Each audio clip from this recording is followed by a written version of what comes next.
അപ്പോൾ ഈ പ്ലോട്ട് എന്ന് പറയുന്നത് ഏകദേശം ഒരു എൽ ഷേപ്പിൽ വരുന്ന 11 സെന്റ് ഏരിയ വരുന്ന ഒരു പ്ലോട്ടാണിത്. അപ്പം ഇനീഷ്യലി നമ്മൾ ഈ സൈറ്റ് വിസിറ്റ് ചെയ്ത സമയത്ത് ഈ പ്ലോട്ട് 2 ലെവലിലായിട്ടായിരുന്നു കിടന്നത്.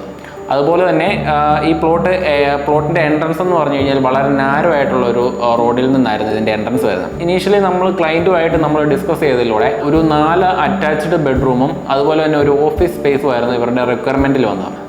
സൗത്ത് ഈസ്റ്റ് കോർണറിലേക്ക് നമ്മൾ ബിൽഡിംഗ് മാക്സിമം അടുത്തുള്ള രീതിയിലാണ് പ്ലാൻ ചെയ്തത്. അതുപോലെ തന്നെ സൗത്ത് സൈഡ് വരുന്നിടത്ത് നമ്മൾ ബെഡ്റൂമുകളെ അറേഞ്ച് ചെയ്യുകയും അതുപോലെ തന്നെ മാസ്റ്റർ ബെഡ്റൂം ഒക്കെ ഈ കന്നിമൂല, അതായത് സൗത്ത് വെസ്റ്റ് കോർണറിലേക്ക് മാസ്റ്റർ ബെഡ്റൂമിനെ കൊണ്ടുവരികയും അതുപോലെ തന്നെ നോർത്ത് ഈസ്റ്റ് കോർണറിലേക്ക് കിച്ചൺ കൊണ്ടുവരികയും അതിനോടനുബന്ധിച്ച് ഈ ഒരു ഏരിയയിൽ നമ്മൾ ഡൈനിങ്ങും കൊണ്ടുവരികയും ചെയ്തു.